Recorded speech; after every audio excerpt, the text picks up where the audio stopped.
the starting lineup of your favorite show. At producer, 5'11" from Blanchester, the cow killer, Casey McCollister. And comic engineer, standing at 4'8", the pride of the West Side, Elliot Rearing.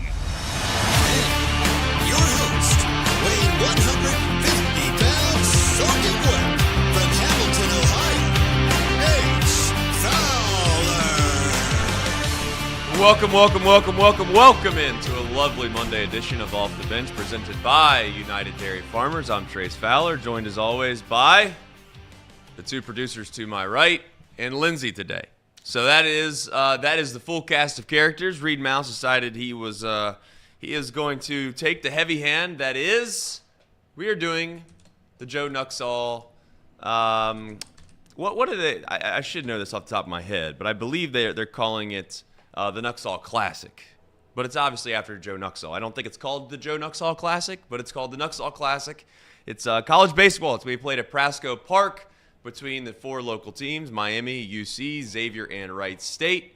And we will be broadcasting all of those games at Prasco Park. So he is dealt the heavy hand that is getting prepared for that. So Reed is still on the show. I didn't fire him. I didn't kick him off. This was his own doing. I want everybody to know that before I get accused of not allowing Reed Mouse on this program. All right, now that we got that out of the way, the other thing that happened this weekend was the best 4 days in sports. I believe it. I still continue to believe it. I know it's gotten slandered. I know that everybody's saying there's a tournament, this tournament's been a letdown, this, that, and the other. It's not been a letdown. Have you been watching the games? Do you need to have some crazy upset to validate the tournament every single year?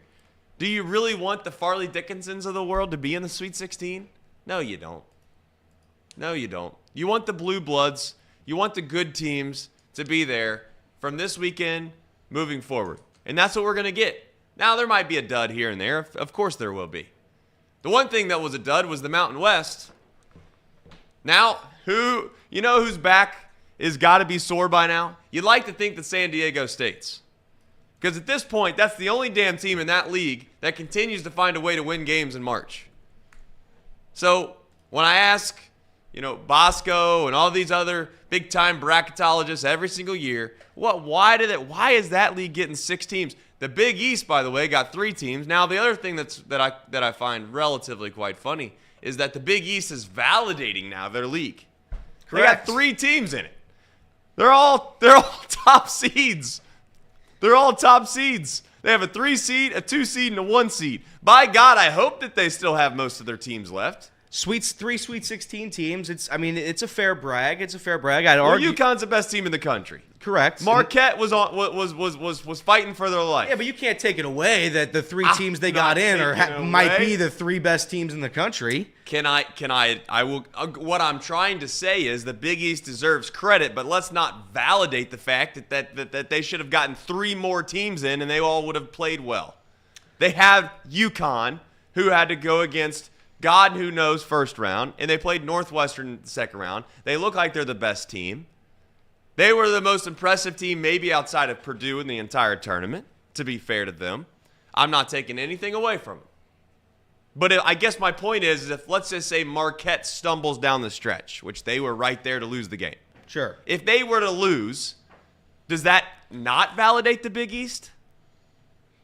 I don't think so. Listen, if you're a Big East fan, if you're a supporter of the Big East, and you look at what your teams have done, they're 6-0, and they're all in the Sweet 16. I think if you would have added a St. John's or a Seton Hall, there was a chance they could have won a couple games in the tournament. Certainly, if you would have taken the place of 2 Mountain West teams, which you are right, the Mountain West is a fraudulent league. Sean Spurlock was the king of that hill. Yes, he was. And he's wearing his crown firmly today. But I do think Seton Hall or a St. John's probably would have won a game in the tournament. Yeah. So I do think in a way that validates. Now, at the end of the day, you're a 3-bid league. The Big East is a 3-bid league, and that's unfortunately how you have to classify your conference now. But they can celebrate their little 3 teams. That's fine. And I do think those 3 teams are going to go very far in this tournament. I'm not taking anything away from the Big East. I'm just saying let's not We do it on both sides of the aisle, though. To be fair, we want to try to, like I said, I'm killing the Mountain West, but I'm killing the Mountain West mostly because of the margin of victory here. I don't know if you watched any of these Mountain West games, but New Mexico, a team again, not to sit here. There needs to be a case study on how the Mountain West has manipulated analytics. Because New Mexico was like a 6-point favorite against Clemson. They turned around, they lost by 30. They certainly did. Utah State yesterday got beat by Utah State won the league. They won the league. And I get it. But here's the thing. Purdue's a good team. Purdue was slandered by most people before this tournament started about how they're a fraud. Yes? Yes. Okay. They beat the champion of that league that got 6 teams in by literally 40 points. They most certainly did. It's indefensible. Like, it's one thing to come on the show and be like, the Mountain West is a joke. The Mountain West is completely disappointing. And they lost 3 games by a bucket, and they got a bad beat here, and next thing you know, they got a 1-5 record, and you could argue that it should have been much better. Okay. But most of their games they got absolutely obliterated in. But as far as there's not being any upsets in this tournament, there was 48 games. Correct. There was 13 teams that advanced with the lower seed. What do we think this tournament's going to be? Is it just because no 1 seed lost and no 2 seed lost, and that's why everybody acts like it was boring? I don't think again, when you think of March Madness, you're thinking of buzzer beaters, you're thinking of upsets, and up until last night, we really hadn't had that moment. We had the big Colorado shot over Florida. We had a fun, great win with Oakland over Kentucky. But outside of a couple here and there, there's been a ton of blowouts. And you can't say there haven't been a ton of blowouts. There's been maybe more blowouts ever. I don't know how many games yesterday, or actually this past weekend, really, that were just blowout city. I'm going through yesterday. Yale, San Diego State, 30-point game. Connecticut, Northwestern, 20-point game. We had Duke, James Madison. How about a 40-point game? We had Purdue, Utah State, 30-point game. Saturday, again, Illinois, 20-point game. You just go down the line, and this blowout city. North Carolina, 20-point game. Gonzaga over Kansas, 20-point game.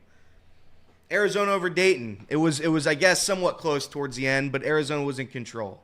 So I'd say that sure, you can go and look at the very few and say those games were awesome, and they were. The Houston Texas A&M game last night was the best game of the tournament. It was phenomenal. Then you didn't watch Creighton play.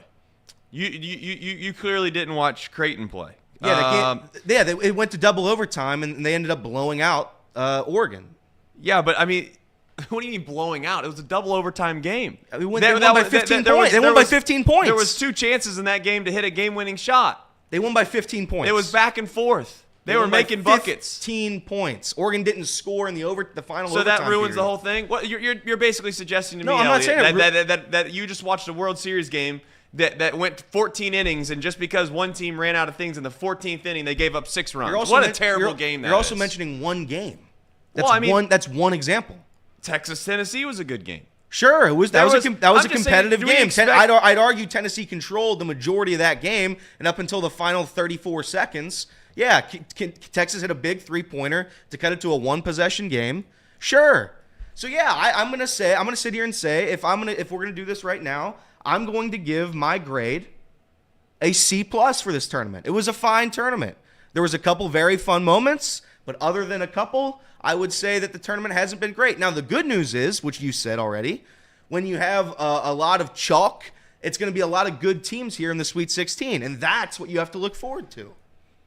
I mean, yeah, that's what everyone's going to point towards, but I guess my thing is, like, we didn't even bring up the Oakland, Kentucky thing. Obviously, that was probably brought up maybe on Friday, but I'm saying, like, that's part of the tournament still. 100%. I said so far. Am I not allowed to say so far? Oakland's second round game as well against NC State was a pretty damn good game. Was it not? Sure, that was a great game. That was a very fun game. That game went to overtime. That was a fun game. But I mean, we just gloss over all these games. We want to complain about the ones that are 20-plus point games. I just think that this tournament has gotten to the point now where it has been so good for so long that the idea that this tournament now is a C+ this year, and people are complaining because there isn't chaos. I guess I'm not watching the same thing. I think I've enjoyed a good amount of these games. I don't expect every single one of them to be I'm not saying I haven't enjoyed them. I mean, let's go through Friday's games. Grand Canyon, shout out to me who had money on it. 10-point game. Utah State. You're going to tell me, okay, let me finish. Everyone can look at listen, everyone can get on ESPN right now, Elliot, and look at all the scores. Sure, that's fine. sure, but let me ask you can. something. Clemson Baylor, is that a bad game? That's an 8-point game. I mean, I would say Clemson controlled the majority of the game. In fact, they never didn't have a lead. They had the lead the entire way. But then, but with about a minute left, it was like a tie game. Sure, it got a little close towards the end. So what are we talking about, Elliot? I mean, it's like sitting here saying that going to FC, you went to watch a soccer game. By the way, I don't want it to be missed. CONCACAF, I don't know if you've seen, Elliot, but the USA, sure. they blitzed Mexico. Smoked them, by the way, 2-0. Here's the thing. It's like going to a soccer game in the score being 4-2 or something, but it being 2-2 until the last minute, and then they pull the goalie at the end and they score another goal, and you're sitting here you're reading the box score and you're saying, well, that wasn't close. Well, I mean, if we're going to use soccer, that's where you lose me. But I think if you go down a lot of these games, they've been blowouts. And if you don't want to agree with me, that's fine. But I'd argue there's a lot of evidence against you. I think, listen, I love March Madness. I've watched every single game. I have watched, except for the ones where I was at Miami, I have watched every single basketball game this weekend. And I would say a lot of them have been pretty decent-sized victories for some of these teams. 10-plus points. That's 4 possessions. So, yeah, I'm gonna have a little bit of complaints. Listen, Mouse said it. When are we going to talk about it? Yeah, I've already said it, Mouse. I've already said it. This coming week, Thursday, Friday, Saturday, Sunday, has a potential to be some of the best March Madness we've seen, because I don't know if we've ever seen so much chalk in our lifetimes heading into the Sweet 16. Outside of NC State, there's one double-digit seed. There's one double-digit seed in the Sweet 16. So, yeah, I do have a little bit of complaints, and I think that's okay to complain about. March Madness isn't advertised on chalk. It's advertised on upsets and buzzer beaters. Yeah, I'm just looking at, like, last year's, because I have that info right here in front of me because I got all the bracket stuff pulled up. Like, last year we had Princeton. Last year we had, FAU. We had all these, like, lower-seeded teams that were pulling up upsets with closer games. That's just not happening this year. They're not pulling off those upsets in those would-be close games, but there hasn't been any close games. I mean, there's been more 30 to 40-point victories this year than I've ever seen in my life. And who cares?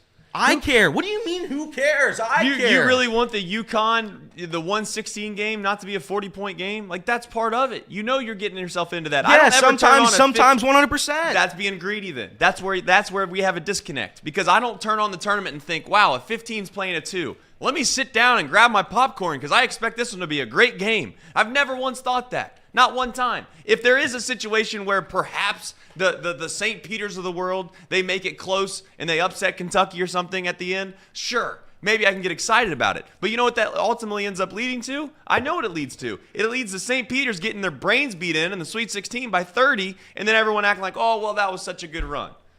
I'm not a Kentucky fan, but I am upset that I don't get to watch Kentucky play more. They have a lot of great players. They have a lot of players that I would prefer to watch, no offense, over New Mexico or NC State, excuse me. So it's not that I'm not rooting for upsets. I just want to watch good basketball. That's my point. And to be fair, I think that we've seen a good amount of good basketball. In fact, the game the other night, Houston game, just last night, was an excellent game. Best game of the tournament, 100%. But I don't think that you can say that because did you watch Creighton play Baylor? Or excuse me, did you watch them play Oregon? Yeah. That was a close game until it wasn't in the second overtime period. You thought that where Oregon did not score a point until the final 10 seconds when it was over. You think that Creighton and Oregon was not a better game than the game we watched last night? That was not a better game than last night. That's correct. All right, well then we just differ on what we think is great. So you gave it a C+. I think it's at least a B+. C+. That's a C+ first weekend. I had fun. I won a lot of money, and that's all that really matters. So, but again, I want more close games is what I want. I want more buzzer beaters. I sat and watched that Alabama Grand Canyon game. It was the most disgusting basketball I've ever seen in my entire life. Disgusting. Nate Oates should be ashamed of himself. I don't know what was going on there. And Grand Canyon, I love them. shout out to them, won me a parlay. But I'm pretty sure they didn't run an offense that entire game. They just ran and sprinted at the basket and prayed for a foul. And then when they got the foul, they missed all their free throws. So yeah, I'm a little down on this turn, but that's okay. They can make up for it. You're right, Everett. You are right. They can go, and why do we give grades early? Why do we do this? A, because it's sports talk. Need something to talk about. That's the number one. And B, because if you have to sit back as a whole, sure, this coming week, that can be an A++. Check plus, A+, superstar. That's what they can get this week. As of this past week, it was fine. It was okay. C+, that's average. I'll give you an average grade. I think that's fair. It's more than fair. Dayton, we didn't even bring up Dayton playing Nevada. Yeah, I did forget that one. They came back from like 16 points. Correct, I did. Nevada. I did forget that one because they lost me a lot of money, but that's fine. Is that what I'm not saying there haven't been good... what your tournament viewership has become, by the way? Is it just strictly based off of what it did for you financially, and you just watch these games, and if it won you money, great. No, because if it goes to double overtime and you lose your bet, then all of a sudden you just don't like it anymore. No, Did you have money on Oregon, perhaps not scoring a point in that third? No, overtime? I had money on the over, so double overtime was very good in that game. Gotcha. So yeah, if I had to grade it on gambling perspective, I give it an A++. But I'm not doing that. I'm sitting back as an outside observer looking at this tournament. I don't know how many games yesterday I had to watch and just turn off the TV and be like, all right, this is over. That's what I want. I just want close competitive games. There have been that in this tournament, but there has not been that for a majority. There's probably been more overtime, and I'm going out on a way limb here. No research in saying this, but I'm just going off my remembering of the past tournaments. There's probably been more overtimes this past 2 weeks, or these past 4 days, 2 sets of games, than there was all tournament last year. Maybe. I don't have the stats. You're over here telling me there weren't close games. I feel like there was more overtimes the last two rounds is what I was going for there than there was maybe all tournament last year. Now, moving forward, the crazy thing is that we always do this every single year, and I think it's fair to do, but at some point it becomes unfair if you take it too far, which is how much do you want to validate conferences based off what they do in the tournament. The crazy thing is that Houston was on the ropes last night in a game that they very much had control of for the most part. And they were, in my opinion, of course, they were the much better team. When you're watching, you're just like, man, they're the better team. They're just not putting it together. If Houston loses, the Big 12's in a spot where I think that it very easily could have been said that this league was overvalued, because Houston then drops. You find yourself with only a few remaining teams, those teams being higher seeds, and then you have it just, again, though, Houston now can make a run to the Final Four, and then it validates the Big 12. Iowa State and Houston are in the Final Four together, and then boom, all of a sudden it was a great league again. So I'm trying not to fall into that trap or the rabbit hole that is easy to go down. But one league or one team, I should say, that I did not get a chance to watch a lot this year that has played very well is Duke.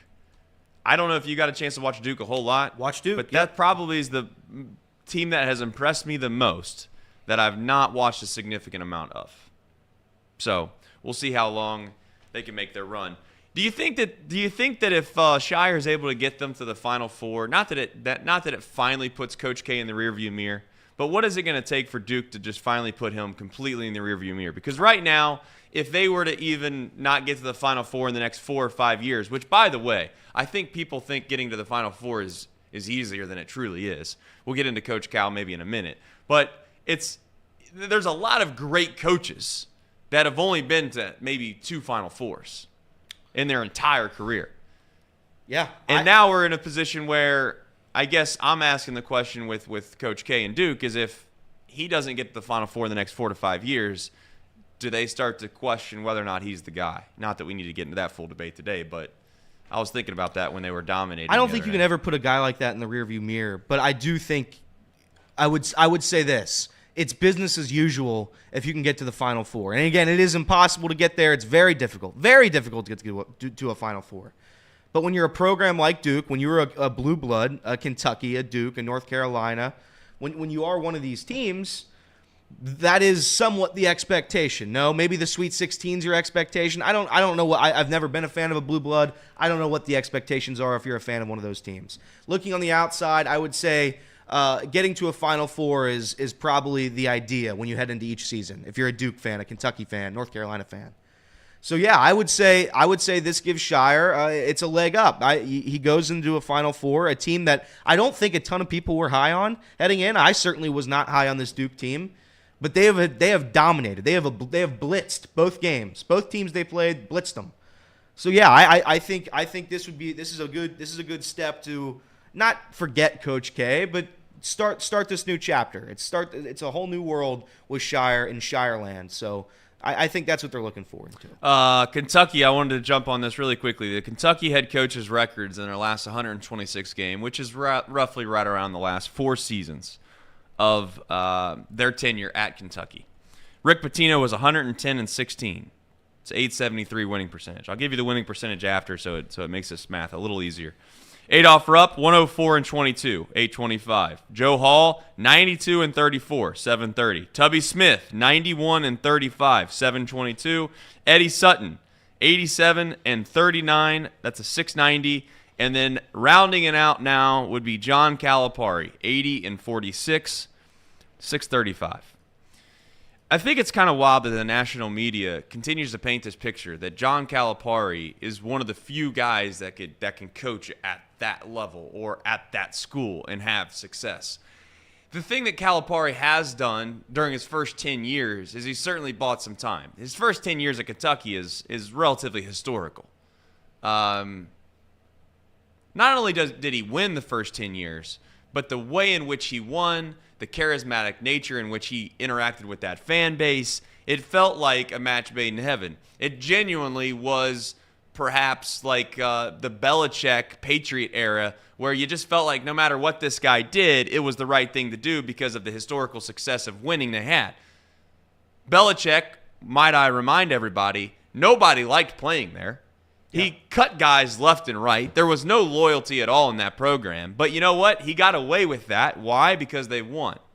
But as soon as they started not winning, that way of handling your business wore off, and it wore off fast. It's the same concept of and again, I'm not trying to downplay these guys' careers. These were 2 unbelievable wide receivers. But as soon as a guy like Terrell Owens, right, doesn't start having the production that they once had, the side antics and all the things that they do really become null void and something in which you can't do anymore if you don't have the success.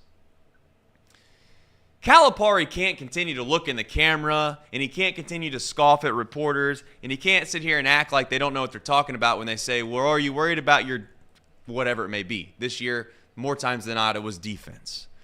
And he even said, and we did it earlier this year on this program, he scoffed at the idea. He's like, oh, look, we went zone one time. Did you see that? I wanted to listen. We went zone one time. Just openly mocking the fans, openly mocking the media for suggesting that their terrible defense probably wasn't going to work in March. Turns around, though, and he sits there and he stands there with a bold face, looks right in the camera, and Coach Cal says, we're built for March. And maybe the crazy thing about this tournament is maybe they were.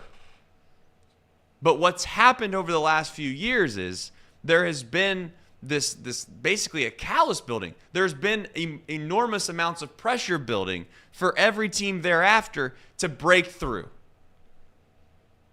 There's no doubt that if Kentucky played Oakland, okay? There's no doubt if Kentucky played Oakland 50 times on a neutral floor, Kentucky probably wins 48 out of the 50 times.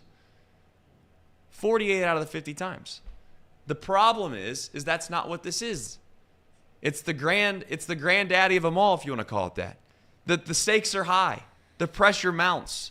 Oakland had a guy that we all can agree played out of his mind, hit 10 threes, banked one in.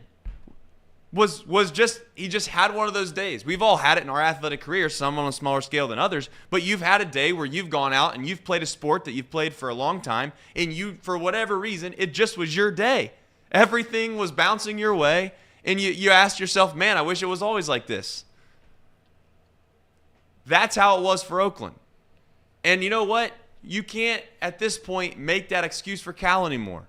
because he has a good enough team to break through the hump. You can't, and I did it. I was the one that tried to defend Cal. Like, oh, St. Peter's, it was just a bad draw. That wasn't a true 15 seed.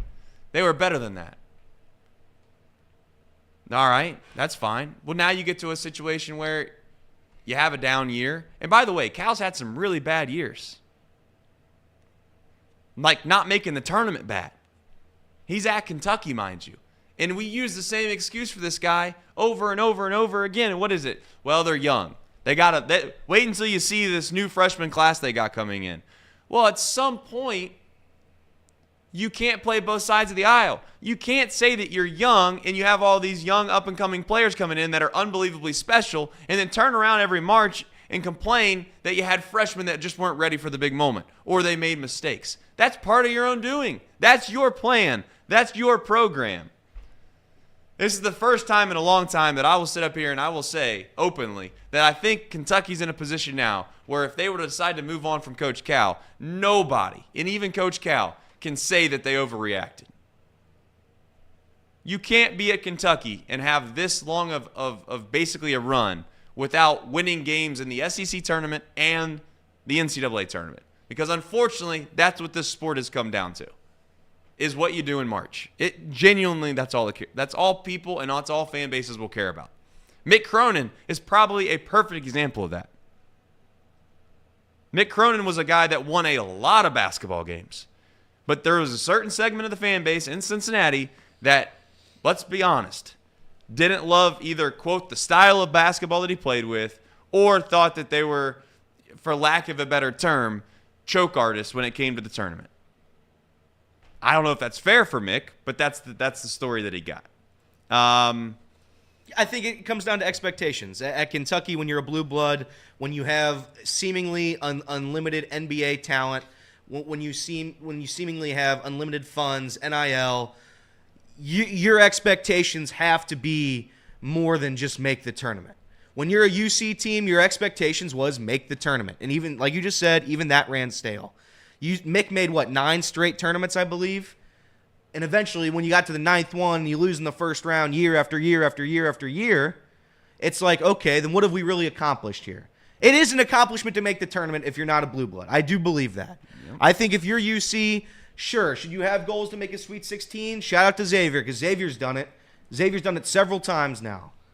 UC has made it one time to Ohio State and in a game that wasn't very competitive. So yeah, I do have a couple issues with Kentucky holding on to Cal. Because, and again, I'm not the one paying the $33 million it would take to get rid of him. But your goal is more than 2 postseason wins in 5 years. They've won 1 conference tournament game since 2019. They've won 1 regular March Madness tournament game since 2019. Oral Roberts has more victories. St. Peter's, more victories. You go down and look at some of these schools that have more victories than Kentucky, and it's laughable. No, it is. So I agree. I think it's a joke. You have to part ways with them. I think I was listening to a little bit of Kentucky sports radio this past weekend, and our guy Matt Jones, he came out and said essentially that all these relationships that Cal once had with either the reporters, the fan base, some of the people within media, everybody, all these relationships are dwindling. And I think now more than ever, after you lose embarrassingly yet again to a team that has no business being on the same floor with you, you have to part ways. I don't know how they're going to get enough money for $33 million. It almost seems to me like he's going to mutually part ways, and he'll probably negotiate with somebody for a lesser amount of money. I don't know if that's possible, but I think even Cal at this point is going to come into next year, and I think their fan base is legit going to boo him every game. So is that really the atmosphere you want? No, it's going to turn, and Cal, I think, is this type of guy, and it's not a bad thing. But I think he's a competitive person to where if he feels like people turn on him, he's not one to kind of turn a blind eye to it, right? He holds grudges, is what I'm getting at, and the idea that it's going to turn sour on that fan base, I could see that happening 100%, even if they have success. Could you imagine a Cal press conference if they were to make the Final Four? After he was doubted of his style or how they were going to go, he would do nothing but. You thought it was bad after they won a game at Auburn, Yeah. You thought it was bad after they got a big win on the road at Auburn. Imagine how bad it would be and how much slander there would be coming out of his mouth if they were to actually make a run in the tournament after people said that he wouldn't be able to do it. So I don't know. I mean, I don't think it's a money thing anymore. I really don't. I think Kentucky's trying to ask themselves if they would actually be in a better position with or without him. We'll find out. Other news and notes, UC, they continue to find ways to win in the NIT, so congratulations to them. Jizzle James starting now. Turns out that worked. Well, time out. I wish we would have tried it earlier on. No, now listen. We're not gonna. We're not gonna sit here and act like beating first game. Who'd they play? San Francisco. All right, they beat San Francisco. Second game, they beat Bradley. The Fighting Bradleys. All right, so Bradley. You beat San Francisco. You beat Bradley. All of a sudden now, well, Wes Miller's an idiot. Should have been all along. Should have been doing X, Y, Z. I mean, come on. Like, let's not act like the quality of play that they've had in the NIT is anywhere close to what they've been up against throughout Big 12 play, and that Jizzle James should have been starting the entire time, XYZ. That's what you're going to do. That's fine, but let's not sit here and be like, since we beat the Dons of San Francisco and we beat what's Bradley? They're the Fighting Bradleys. You don't even know. Nobody knows. There you go. They're the Fighting Bradleys. Braves. I think they're the Braves. Bradley Braves, maybe. I don't know. Sure, Bradley. Casey, correct us when you get there. Yeah. But go ahead. Let's hear how it was a mistake. I want to know how it was a mistake. What was a mistake? I think that this is nothing more than making sure that Jizzle James isn't going to leave. Well, I think that's what this is now. It took an unfortunate injury to Day Thomas to do this, Trace. They didn't try. Wes Miller did not try this at all during the season. It took a broken foot by Day Thomas, and it sucks that he has a broken foot, to start Jizzle James. And Jizzle James showed yesterday why you start him. 25 points, 11 for 17 from the field. Dude looked like a superstar. That's why you play him. I wish we would have tried a different formula because during the season when we were losing close games every single night, every game was a 1-point loss. Yeah, I would have liked to shake things up a little bit. And I don't really know how to even judge NIT games. I really don't. I try to watch them, but then it's like halfway through, it's like, what are we even playing for? What's this championship? And I guess every trophy matters. If you watch the NBA regular in-season tournament, I guess that matters in a way. They're playing for something. But at the end of the day, I don't know how to judge this. I'm trying to be a UC fan, but it's like it would be like if the Bengals had the loser bowl and they played the Panthers and the who else is over there? The Commanders. There was a round robin between the Panthers and the Commanders, and the Bengals won it. And it's like, okay, that's fun. We had fun watching it, but now it's like, what do we really accomplish? I like UC. I love UC, but these games just don't get it up for me. I hope they win it. Because you don't – listen, if your choices are don't win the NIT or win the NIT, I'm going to choose win the NIT every single time. So I thank UC for trying their best. I do think it's laughable that my first championship is going to be an NIT championship because they're going to win this as almost an insult to me. I'm going to have to look up at an NIT championship banner and have Xavier fans for the rest of the time say, look, that's your only championship you'll ever see in your lifetime. And that's going to make me feel really bad and sad. But they're giving me postseason basketball, and that's all I want. Dan Skillings, your guy, had a great game as well, 20 points. The star of UC over the past 2 months, Simas Lukosius, had a good game, 17 points. I'll be curious to see where UC goes next season because you're going to have to hit the portal hard. We got a bunch of big men that can't play basketball. If you can somehow keep Dan Skillings, Jizzle James, and Day Thomas at a consistent level and have Simas maybe even off the bench, Simas off the bench, and he comes in, drains a couple threes. He becomes what C.J. Frederick should have been had he not been injured every single game, every single season of his life. Then, yeah, I think UC's trajectory is going up. And I feel better about UC's season right now than I did at the end of the season when we lost to Baylor. I feel much better. And I guess maybe that's the point of the NIT. It makes everybody feel better when you win a couple games in the tournament. If we would have lost to San Francisco, though, I would have been upset. But we didn't. We won it. We beat the Fighting Bradleys this game. And that's it. That's all that matters. Wes is back. Everybody calm down. UC is going to be fine next year. Going to be great. Now, if they beat Indiana State, that's their opponent on Tuesday. Yeah. It'll be I'm not going to say it. I was going to say that kid's nickname, but I don't even know if I'm allowed to say it. So I won't say it. The kid for Indiana State. You know what I'm talking about? No. Who are you talking about? Do I say it? Can I say it? They're calling him Kareem Abdul-Jabbar. But it's spelled Cream. because he's really white. Oh, thanks. So that's the joke Thanks there. for clearing that up. In case you didn't get it. So it'll be him versus Jizzle. Cream. What about Milk Chamberlain in the chat? Milk Chamberlain's very good. Any other ones you got in there? Please file them in. We'll have somebody read them. I think that'll be a very fun game. I'm actually looking forward to that game.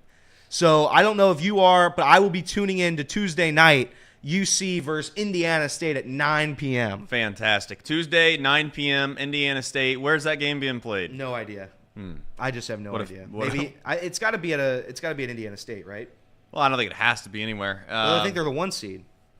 Okay, maybe it is. I don't know when that. I don't know. I don't know how it works in the NIT. Do you just call a court and say, "Hey, I want to play"? I don't know how it works in the NIT. They just go spur of the moment. Hey, you got a court available? Mousecop says it's at Indiana State. Okay, that's what I thought. So, that's what I thought. I don't know. I don't think you go into Terre Haute and come out with a victory, for being honest. Maybe not. Maybe. Well, do you think Larry Bird will be in attendance? Um, Because people are saying Larry Bird's going to be there and he's going to be wearing red and black. Why would he ever be wearing red and black? Because he supports the boys. Right. Good answer.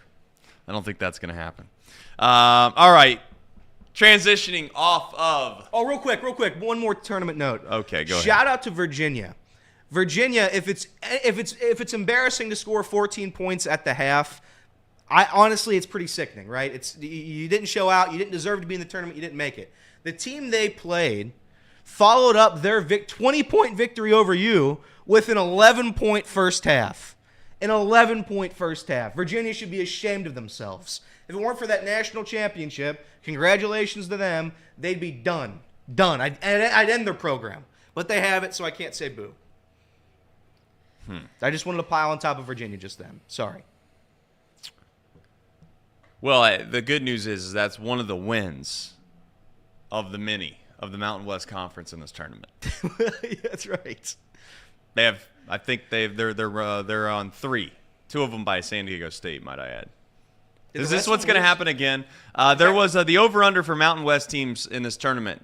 They had 2 teams in the first 4, by the way. Which one would make the case? That's not the easy. It's one of the easiest tournament wins that you could get because Correct. You're playing a team that you are relatively equal to. So they had two teams in the first 4. They had 6 teams total in the tournament. And do you want to take a stab at what their over/under win total was in the tournament? No, go ahead. 4.5. 4.5 wins. They're currently sitting on 3. So unless San Diego State does it again, which that's what happened last year, San Diego State was the only reason that the Mountain West went over because I don't know if you noticed, but last year nobody won outside of San Diego State. And we'll see. We'll see if San Diego State can do it again. So kudos to them. I'm curious to see your grade. You said a B+.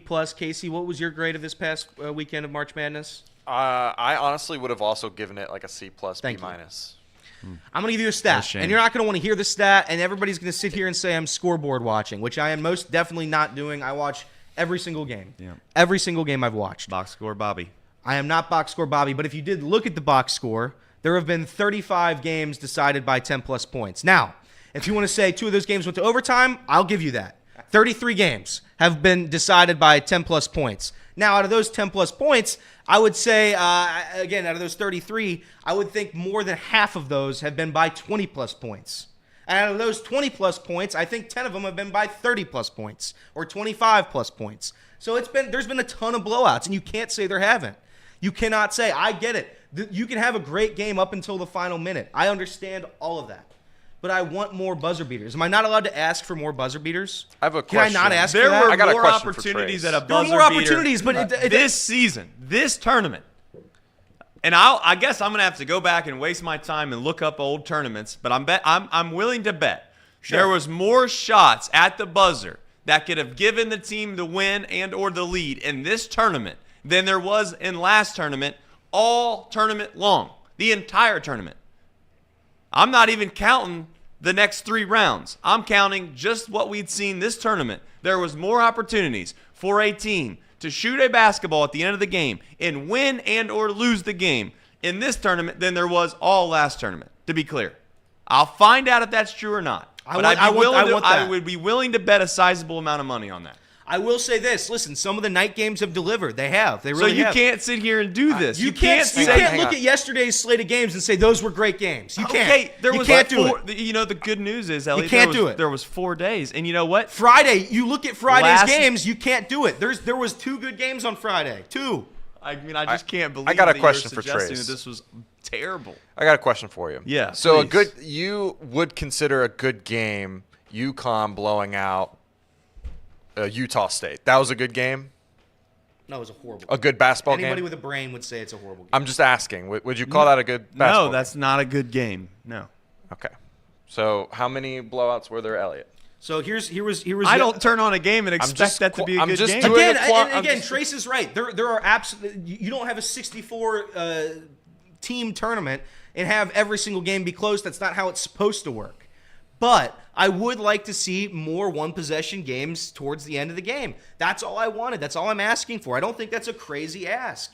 And by the way, again, I'm on the record for saying the next 4 days of this tournament could be the best 4 days of the tournament's history because should shape up that there's way. so little high seeded teams. There's so little of those double-digit seeds. So I'm with you guys. But am I not allowed to sit here and say that when I'm watching Duke beat James Madison by 40 points in the second round of the tournament, I'm not allowed to have a little bit of a complaint? When I have to watch Purdue Well, that's put because up, there was an upset in the first round. when I have to watch Purdue, well, even then they killed Wisconsin. I listen. I can't have it both ways. If an upset wins by 10 points, that doesn't even count because upsets are what I want. That's what I'm asking for. So out of those 33 that are available, you can take away like 3 of them, I'm sure. I'm just saying I want more buzzer beaters. That's all I've asked. And by the way, your buzzer beater bet that we did place at the beginning of this tournament cashed last night. So shout out to you. That cashed last night? Yeah, buzzer beater. How? What do you mean? There was a buzzer beater. If you beat the buzzer, it's a buzzer beater. In the first round? No. Wasn't that the bet? I thought it was No. in the first round. Was it only first round? No. A buzzer What was- beater. what was the bet then? Yeah, it is. That counts. A buzzer beater to send it to overtime doesn't count. I know. I thought it was the We have end to see. of- This is win. where FanDuel gets us. It was the This end is of where game. FanDuel or DraftKings gets us. No, a buzzer beater, if you're betting on that, has to be to where one team takes the lead of the other team to win. end the game. Oh, that's terrible. Then that's a terrible beat. I mean, that's. Because that was a phenomenal shot. That was electric. Well, I don't know if you watched the Creighton Oregon game. I I most keep certainly asking did. you that because I don't know if you did, but most actually they certainly had two chances. Creighton had 2 chances to actually capitalize on that buzzer did. beater. They did not. And they didn't hit the shot. But then I guess the game turned to where it was just terrible to watch because it was a 10-point game in the 6th overtime, which I might be sarcastically being a little bit of a on. ridiculous. It was the 3rd overtime.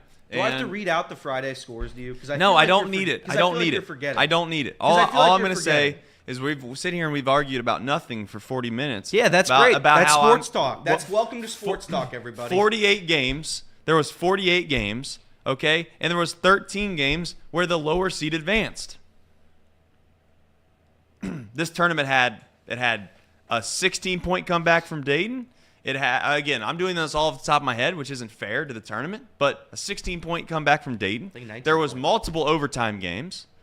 You had Houston on the ropes last night that you said you thought was the best game. I don't think it was because I think Creighton, Oregon was the best game. And then we can sit here and we could debate the fact that Oakland, Kentucky was riveting as well. Phenomenal game. That was maybe I don't know how many more phenomenal games that you want. Colorado, Florida, great game. You've mentioned 5 though. We've mentioned 5 now. There's a lot of games in this tournament. There are. So I just think it delivers. I hope it does. I couldn't imagine a tournament getting an A+ from you. Because if it got an A+ from you, I think you'd sit down and you'd have to have like Tums or something. Correct. You wouldn't be able to handle yourself through 2 rounds. I know. of That's what I basketball. want. The good news is, Elliot, I don't know, but they actually play more games. They play Thursday, Friday, Saturday, Sunday again. I've already said. So I'm just letting you know. Just This is my grade so far. I don't get why people aren't understanding that. It's my grade so far. I mean, I hope Casey they and can Reed figure gave the out a way. Bengals offseason a grade so far. They can still add more to it. Right. So you can move the goalposts. Is what you're saying. That's correct. You're That's giving- sports talk, baby. You get in here and you change your opinion 9 times out of 9 days. Every single day, new opinion on the same opinion. Okay. That's how you do it. That's what this business is. So the state of UC basketball, you feel good about it, just to be clear. I love my team. Love it. Wes, I've never doubted Wes. Not one time. Can we go through some of our bracket results here for the Chatterbox thing? Or is this our bracket that we picked on last week? I can pull that up. Yeah, so we have. I'll give you what essentially is the top 10. I know they're not ranked top 10, but we have multiple ties. You have KK Bearcats right now, who sits at 500 points, 98.7%. Pretty good. It's getting it done. Mark Fetters, 97.5% at 490. Mark Fetters was just he was born a winner.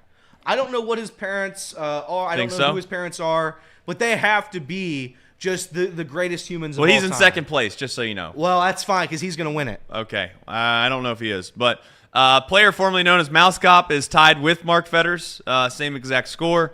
Spur, the Spur Bear, is also tied. Although I did see Sean Connor in the chat suggested that Spur maybe had like 4 brackets. We got to figure that out. I got to dig that up. How many brackets were you allowed to put in this thing? I only did one, to be clear. I was looking at that too. It looked like Spur had 15 brackets. I did one. Okay. I did one of them. So we got a problem then. Yeah. So we got a problem. I think Spurs should be voided from the winnings. Okay. All right. Joey Mays at 480, 95%. CJ Elfers, he's in the chat. 480 as well. 3 at the buzzer. By the way, the tournament champ of all these folks, outside of the number 1 ranked KK Bearcats, is the KK Bearcats took Tennessee as his champion.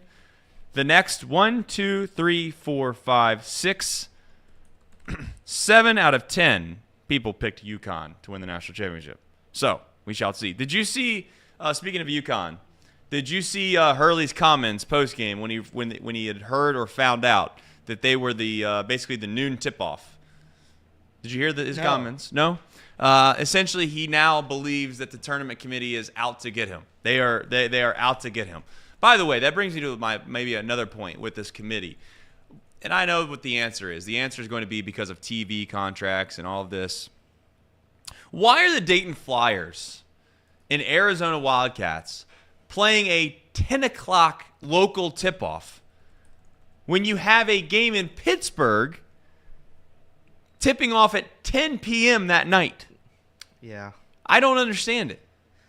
What they were like, well, TV. Like, what do you mean? You could just flip-flop the times, right? Am I being crazy? Do they really think that they need to have like a specific team in a specific market at a specific time? I guess that's the answer. But it seems like when we're trying to have the most highest standard, highest quality of a tournament you could have, where the competition reigns supreme, it's the thing that matters the most. That's what it seems like when we have to go to the monitors every 5 seconds at the end of a game. We want to make sure we get it right, is what they say. Why are we making teams play at 10 o'clock local? And you have, before the tip-off, you literally have the head coach of the Arizona Wildcats thanking the local bartenders for opening up early in the desert because they play so early that they know that they had a late night last night. They're open until 2 a.m. and they got to turn around and they got to open up at 8 a.m. the next day. I mean, wow. But to round out the picks here, Coolio's bracket has Houston as a champion, 480. C-Spur, 73. Now, that's not Spur. C-Spur. That might be his brother, I believe, actually. He's at 9th. Cam Hack at 9th as well. And then Remember Baker. And there's Roman numerals there that is going to make me realize that I'm not, obviously, I already know I'm not intelligent, but an X is 10? Is that correct, Elliot? That's correct. Are you sure? Lindsay, do you know Roman numerals? I never learned Roman Welcome to the show, numerals. Lindsay. Thanks. Do you know Roman numerals? Do you X learn is 10. Roman numerals? I never learned Roman numerals. Never learned Roman numerals. They don't teach that in school anymore. I don't know if they taught it when I was in school. X is 10, correct? X is 10. All right, so basically it's Remember Baker 11. I also have Casey, our bracket, the off the bench show, the bracket that we did during the show. Yeah, how are we doing? How are we doing on that? We don't know. All right. Because Lindsay, I have kept track of Lindsay's picks. Yeah, how are they? 4 and 6. It's not terrible. It's not good. Let me just confirm. That's the Says Elliot. That's it, I mean, right? 4 Of all and the 6 is guys good. to tell you that your picks aren't I'm good. sorry. Did you see the parlay I had? this Elliot's weekend? the guy. Huh? That's ours, right? Yeah. Okay. Yes. I'll pull it up. So yeah, I thought it was. Listen. Hey, can I ask you a serious question? Please. This is a very serious sports talk show. Shout out Everett. I love when you win money. Thank you. But I do wonder sometimes when you take these screenshots of these 5-leg parlays you hit, which you hit one this weekend, right? I did. How many did you hit? 1 or 2? I mean, I've hit One. a couple this weekend. One. I've hit a couple that I didn't share because I didn't feel like it was worthy enough. But if I win something preposterous enough, that's the only time because I don't like flooding my timeline with gambling things. But if I win a couple preposterous ones, I'll throw them in there. That's the only time I'll ever throw them in there. How much were you up this weekend? I don't know. My unit is $10. I was probably up 60 units. So you're gonna make us all do math on the fly here. $600. Probably right around. So there, you made probably. $600. Well, I wasn't going to share you my dollar sign. I was going to share my unit size. So you just ruined it for the whole world. But I didn't ruin anything. I did and basic by the way, math, and brother. by the way, You gave me your unit by size the and you way, told me how many you were up. It's not hard. If Nevada hadn't been a fraudulent Mountain West bum team, I would have been up 100 units. But I won't mention that. I won't bring that up because I won't do it. You don't like sharing how much money you made, but you'll talk about your unit size all day long over there. Is what you're saying? Correct. I will talk about my unit nonstop. Now, I will like to mention this as well. If I win again, if I make another parlay for this weekend, I'm going to share one more. And if that loses, I'm done sharing. I won't share any more on my timeline. Nobody needs to see it. Nobody wants it. I'm not Mark Fetters. Mark Fetters wins. I got 100 notifications this weekend from Mark Fetters on Twitter, and he won every bet he placed. Every single bet he placed, he won it. Shout out to him. Mark is also the king of like 5-leg parlays being like no more than plus 240. Like they're always like plus 240, 250. Now they're free money, but it's a lot of legs for not a lot of juice. Yeah, you are so anti that, and I have convinced myself that is a great way to gamble. Now, I'm going to get burned at some point, but the question is how far along will I be until I get burnt, and will I be on the positive side of it? Last night, I got cold feet, not because of you, Elliot, but largely because I didn't have enough time to really critically think about it, and the tip-off was like in 2 minutes. But I had seen Uconn was minus 2,500. It took everything in my power not to just irrationally put my whole entire account on there to win $100. You think that's dumb? I think that's dumb. How? Because it's just an unnecessary risk. In what world was UConn going to lose to They were Northwestern? never going to lose. Never. Then why? But in the off chance, I don't know, 3 guys go down to injury in the final 10 minutes, and you're looking at that, and you're like, oh, not good. We got to get a couple of walk-ons on here, and you wouldn't be nervous? Listen, I agree with you. It's free is free. But why would you risk that amount of money to win that amount of money? It just doesn't make sense to me. Because $100 is a good amount of money. It's a great amount of money. But my point is, if you think $100 is a lot, why are you risking $2,000? Because I know that it's not going to go away. It doesn't make very much sense. It doesn't make sense. That's what I'm saying. That's all I'm saying. I just don't see in a world. But that's fine. That's fine. We'll continue on, and that's it. I was going to read this headline, but we pretty much already did it. Well, just read it anyways. Let's do the headlines, and even if we talked about it, I want you to read them. It'll be a funny little thing. All right. Go So ahead. Marquette, they hang on to beat Colorado 81-77. Nice. Pollock, 5 boards away from a triple-double. That's a legend. That was another good game. That was a good game. Unfortunately, Marquette did not cover the 4.5-point spread that I had. That's why it wasn't good for you. Purdue, they obliterate Utah State 106-67. Edey had 23 points, 14 boards. Duke, they dismantled James Madison 93-55. Jared McCain dropped 30 points in their win. Clemson, they upset Baylor 72-64. Scott Drew, is he going to go to Kentucky? Scott Drew. No chance. Maybe. What? Maybe. No. I think there's they're only a calling for him. couple. I think there's like literally I think just a they're- couple names that could go to Kentucky. I think they want him. I think they Scott want him. Drew. Maybe. He's got a championship.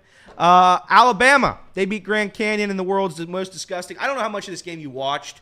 I watched the entirety of this game, mainly because I had the over in it. I needed points. No points were scored at all in that game. Grand Canyon, I don't know what happened between beating St. Mary's, which they looked elite. They ran an offense. They were playing great defense. They were making shots. They were making free throws. They came into Alabama and fell apart completely. Horrible basketball, horrible game. Alabama wins easy. Uconn, they won 75-58. Donovan Clingan, double-double of his own. Yale, I bet on Yale money line. Shout out to Yale. They got humiliated by San Diego State, 85-57.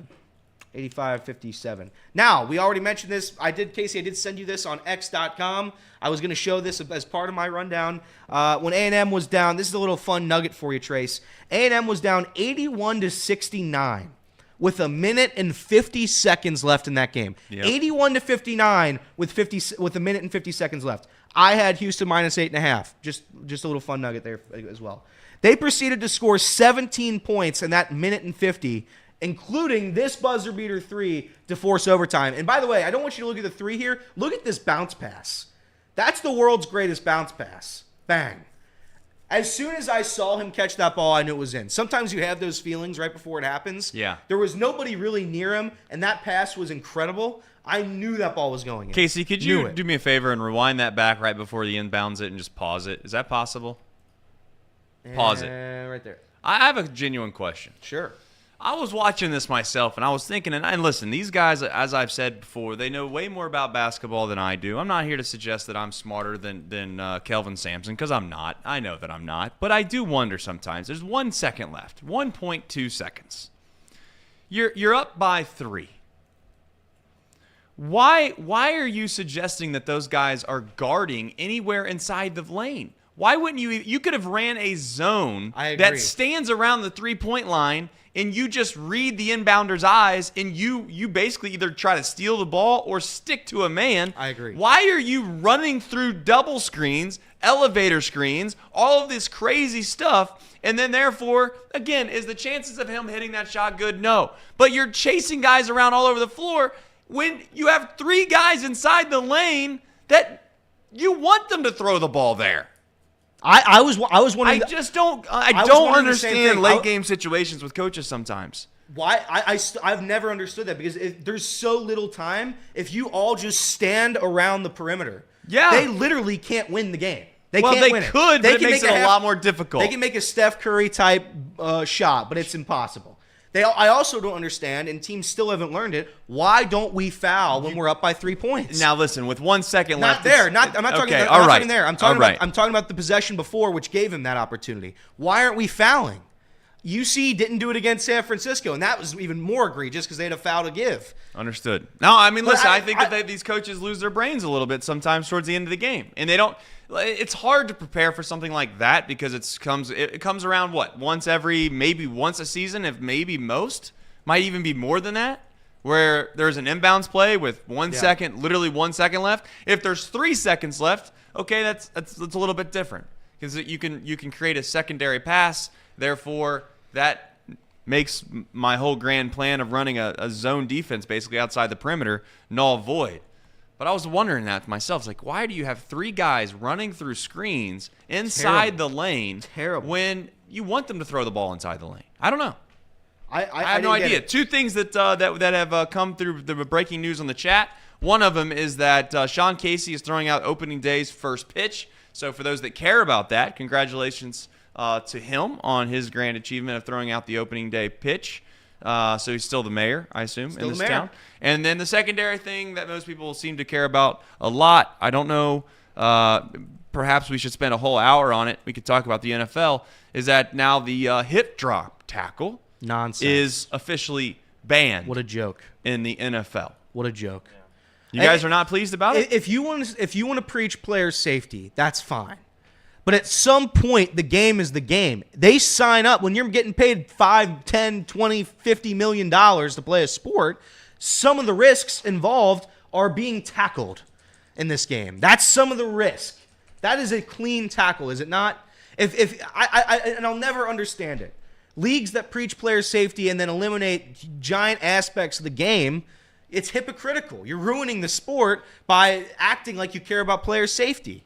This is nonsense. Are you suggesting this is one more tick in the column of the NFL becoming not the most popular sport in the world? Well, I don't know about that, but I'm still gonna watch on Sundays. I'm just gonna complain when some guy makes a clean tackle and he gets a 15-yard penalty for it.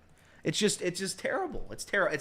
It takes away from the sport. In a sport that already prioritizes offense and gives the defense every disadvantage in the world, you can't tackle the quarterback. You can't touch a wide receiver. Every disadvantage in the world goes to that defense, and just add that to the list.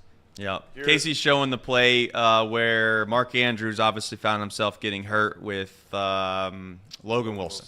Yep. So this would be illegal, a 15-yard penalty, automatic first down.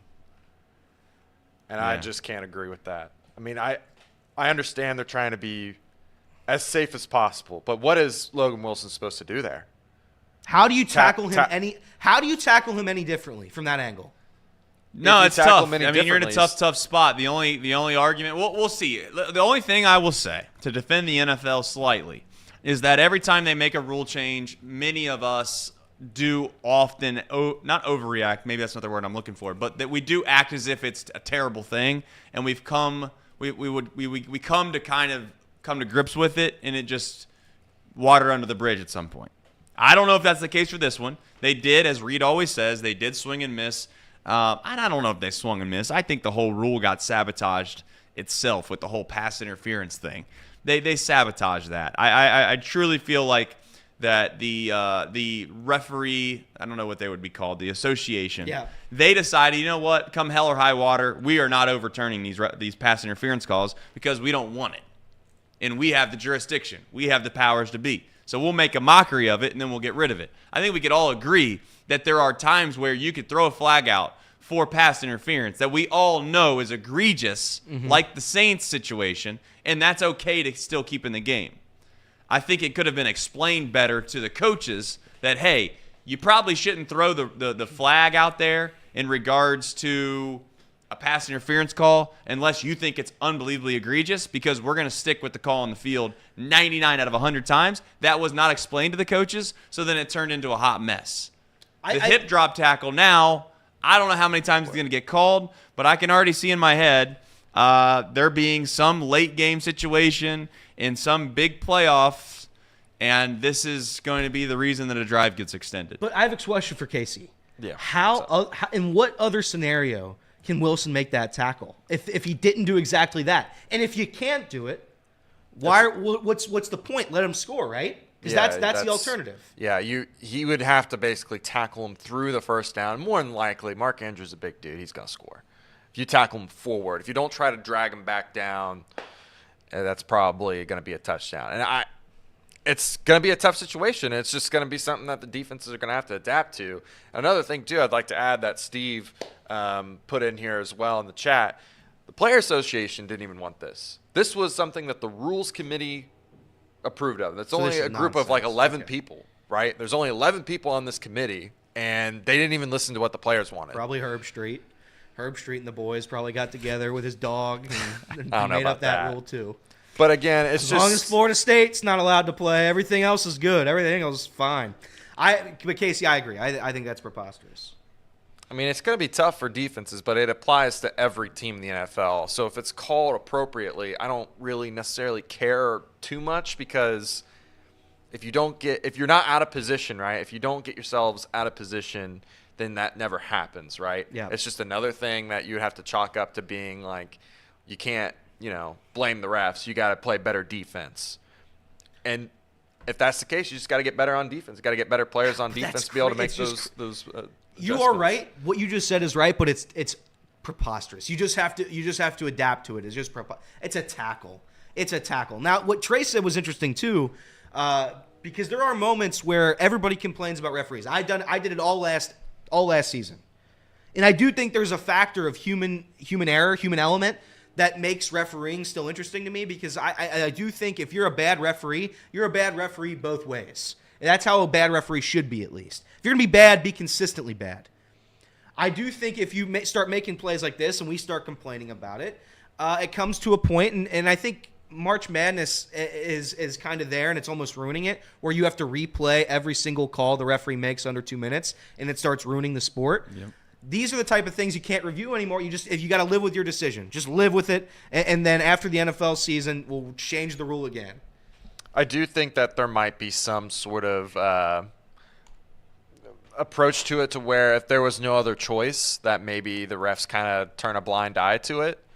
But I don't know. We'll see, because I do think that There's a chance of that. There is a chance of that to where that play in particular, where Logan Wilson has to make the tackle there in order to stop the score, that maybe they turn a blind eye. I don't think they'll turn a blind eye to it if someone gets hurt. That's the I think problem, it's very too. similar. If someone gets hurt, it's too, very they'll throw a similar to like flag. roughing, like unnecessary roughness or something, right? Like a receiver goes over the middle. Sometimes the way that it looks and the way that it appears, more times than not, gets the flag or doesn't get the flag because of, again, not where they hit them per se, but the way that it appeared in live action. So there's no doubt in my mind that if a guy goes down to what looks like a knee injury like Mark Andrews, they're throwing the flag out there to protect themselves. But if he makes that same exact tackle and somehow the knee doesn't get trapped underneath or whatever it may be, and Mark Andrews pops right up, I'd be interested to see, you know how the NBA and unfortunately college basketball, they started to do this more and more. I hate the rule, but I know why they do it, and I don't like it. They don't call a foul sometimes on guys driving to the basket until after they miss. I'm sure that you've noticed this if you've watched basketball in any length of time. They don't call the foul until they realize that it 100% affected them and they didn't make the shot. That's not the rule. The rule, obviously, is that if you get fouled, you get fouled. If you make the shot, it's an and one. But that's not what they do. Not all the time. And I think that may be the case with delayed flags for hip drop tackles on some of these. Maybe not all of them, but some of them. Because if a guy doesn't get hurt, he pops right up, it's a 2-minute drill, they're probably going to hold on to that flag. If a guy's laying on the ground for a couple seconds, it looks like he's hurt, next thing you know, there's going to be a flag that drops out of the pocket. Wouldn't surprise me in the slightest. We'll see. We'll see. It is right around that time to do ads. One more thing I want to add. Derby Stardom, thank you for being a leader of men. Also, if you are a subscriber to our channel, we want to thank you very, very much. Now is the opportunity to be a subscriber if you'd like to be. All you got to do is hit the subscribe button. That's free. If you want to be a member, you can join and be a member as well. We try to do a good job of adding funny content. I know on the trip we added a pretty good amount of things that people relatively enjoyed, and we'll continue to do those types of things.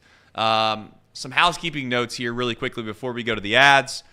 We do have, obviously, opening day this week. We're going to get on the Reds here in just a moment. We are sorting through or finalizing plans on what opening day looks like here. But we are on 1410 Wing AM, ESPN, and Dayton starting on Tuesday of next week.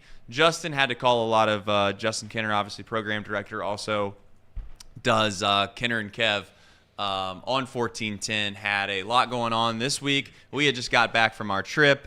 We both kind of mutually agreed, hey, not a big deal. We'll put that starting next Tuesday, right after opening day. So that's when we will be on the airwaves. I don't know how we're going to do that. We've done a good job today. I don't think we've said any bad. We've not broken any FCC violations today. We've not. It's what happened. It's really Reed's not in the room, so we're good. We'll have an FCC violation counter. That we'll keep that in the corner. That'll be my new job. Okay. I will mark down anywhere that needs to be edited out. Need to get you like one of those pitch counters that they have, that's in Little League or really all of mostly amateur baseball, where you can click it and it tells you how many pitches that they're at. We'll keep it up on that. So any other news and notes from our end will be later this week. Again, the Nuxall Classic has taken up some of our bandwidth, I guess is the term to use around here. But we're excited to do those games. And we're excited to do a good job. We got a pregame show. The good news is, these are the rumors. This is what Reed has taken up most of this, and you as well, Casey. You don't want to give it all to Reed. But my point is that I heard we have an old friend in town that might be a part of this broadcast. Are we allowed to say that or no? I think we're allowed to say that. So Big League Paul, he's back on the train. Whoa, Big League now Paul? He's not full time, but he's back on the train. He's going to help us out down there. Make sure in his contract you say you can't quit, because he might try to do it halfway through. Got him. Paul did good work this weekend for the Big East. I don't know if he was working for the Big East. Yeah, Big East, 100%. No free ads. Big League But Paul. I saw his interview with Shaka Smart. Shaka. I thought that was cool. Shout out to Quitter Paul. That's my guy. Is it Big League Paul or Quitter Paul with you? It's Quitter with me always. Okay. All right. Big League Paul for me.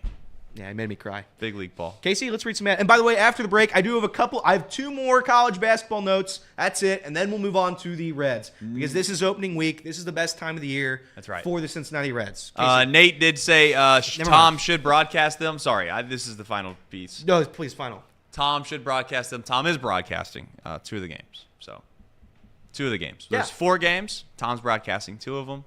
And, yeah, we're going to try to put our best foot forward, as they say. That's right. We'll see how we do. All right. We have lovely ad sponsors that support us and support this show. This show is, as always, presented by United Dairy Farmers, but it's also supported by some others. And Casey McCollish does an eloquent, beautiful job of explaining who those folks are and what they do every single day. Take it away, Casey. I don't know about eloquently, but we'll try today. Encore Technologies. Encore Technologies provides IT solutions for a data-centered world with a suite of services from mobile computing to desktop to data center, supporting both centralized and work-from-home computing modules to improve efficiency and Productivity. That's right, productivity. Visit encore.tech. The path to innovation begins here. And then let me tell you about this lovely bottle of water right here. Pawnee Water, made right here in Hamilton, Ohio. It uses natural limestone filtration, unlike the artificial processing other brands use. The result is a healthy alkaline water, and some say the best tasting water in the world. Visit Pawnee Water at PAHHNI water.com so you can buy this great tasting water. And they actually got a couple of interesting ambassadors for it. I would go check it out. They got Kendrick Perkins, and they got another guy from, I think it was like Utah or something like that. Sure. I think it was, How about that? Pawnee. Yeah, Pawnee. Expanding. Expanding. It's all about the expansion. Yeah, check them out, buy some water from them. And then let me tell you about our latest sponsor, Game Time, the Game Time app.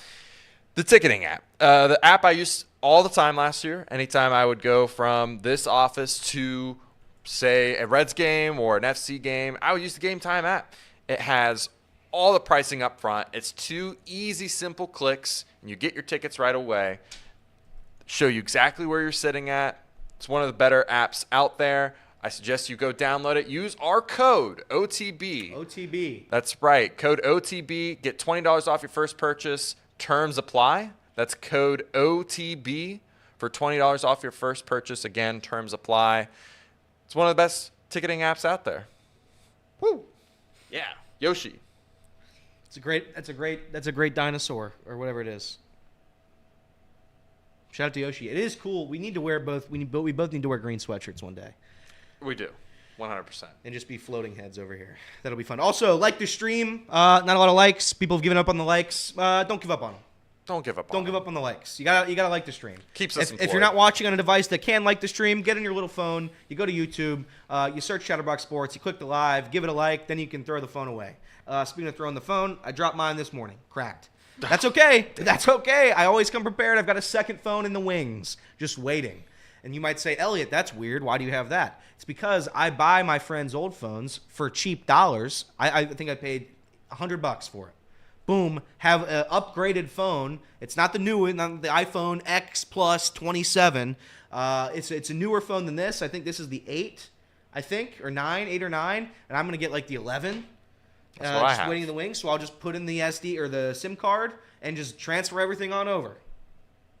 It's not a bad move. Not a bad move at all. Not a bad move at all. And by the way, I have a couple videos. I think I'll play one now, Casey, if that's okay. I sent you one of a young child here at the Baylor game.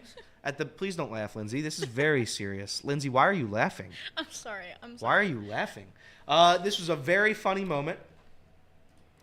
This is a very funny moment. Thank you, Everett. You are happy for me. Thank you. This is a young kid. He literally ate every snack in the book. And this is why March Madness is great. Look at him go. Look at him go.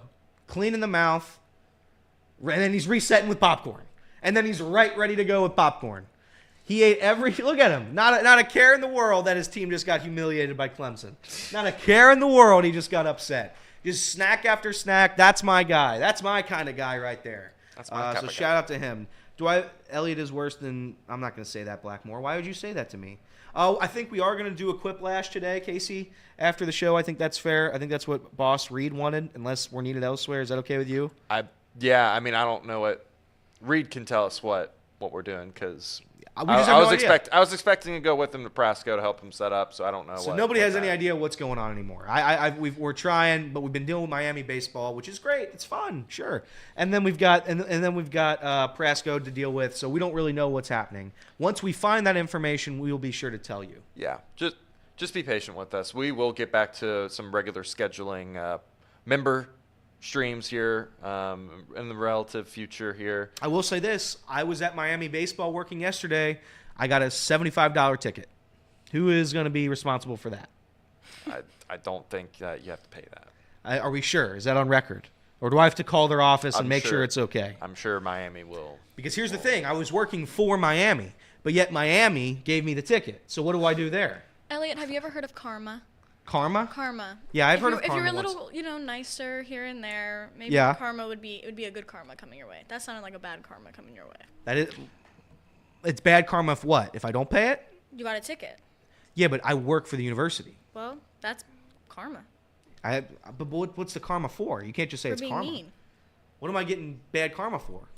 Are you listening to the words coming out of my mouth? Go ahead, say it again. Being mean to me and other people in this chat. I'm not mean to anybody in the chat, and I'm not mean to you. I'm the nicest person here, by far, by a wide margin.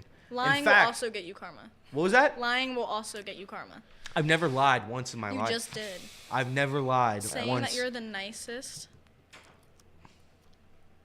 Go ahead. Camera back on me. I mean, Camera back on me. Camera back on me so we can get through the room.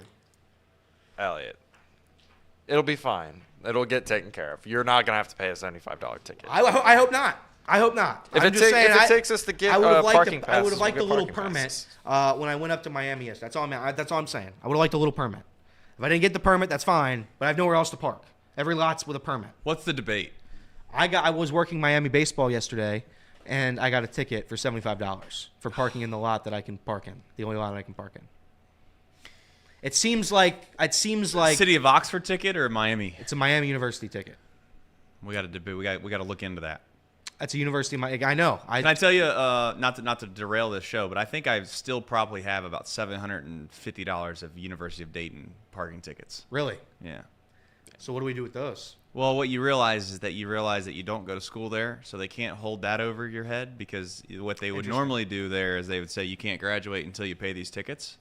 But joke's on them because I never had to graduate from there. Interesting. And it's a private institution, so theoretically, it's not like it's a public thing. So they can't. It's not like I have a ticket through the government. Correct. It's a third party that's telling me that I owe them money. Right. So All right, I don't know. interesting. Not that I'm advocating for breaking rules and not paying for them, but that's kind of what I'm saying. Interesting. I do have a very fun. What was Lindsay saying though? We have a debate in the chat. No, Lindsay, she was saying. Lindsay, what she were was you saying saying? it's bad karma for being mean to her, but I've Okay. never been mean to her in my entire life. Yeah, Lindsay. And it's more karma coming your way for lying. Right. For lying. It's not a lie. I would say I've been the most friendly, and she constantly ranks me last in the Chatterbox worker power rankings. Right. She ranks me last every week, but that's fine. I do remind me for the very funny cherry on top. It regards a former Red. But speaking of the current Reds, it is opening week. We're still fighting, I believe, for that final roster spot. I don't think the final roster has been set yet. I could be wrong on that, but I'm pretty sure no. This is a note I sent to Casey Rue here on X.com.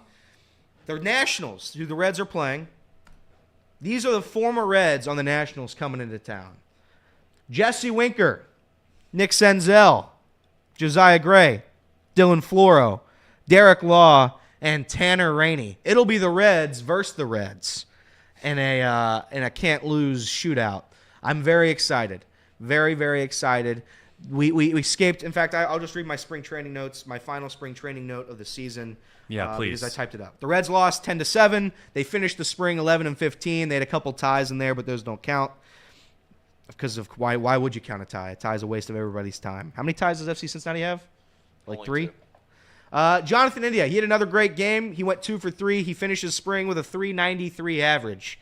My narrative is that he's good, and that certainly fits my narrative. Shout out to him. Ellie De La Cruz, despite what some writers and reporters in this city have to say, he is batting .280 for the spring. He had another base rip RBI yesterday.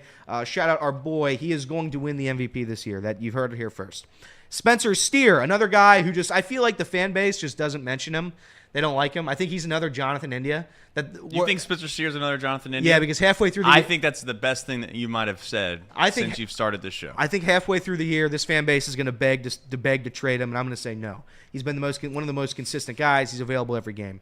He went 2 for 3 yesterday with another home run and 3 RBIs. He finishes his spring with a .340 average. CES, he added a couple of big hits. He brings his average to .333. Santiago Espinal, I think he's only played in a couple games, but he went 2 for 2 yesterday, average of .600. Now, if you're in a Santiago Espinal on like 2 spring training games, you see he's hitting .600, you're in, baby. You're in. Hunter Green, he looks solid, I guess. 3 innings, gave up a run, 2 strikeouts. That's fine. Spring training doesn't matter.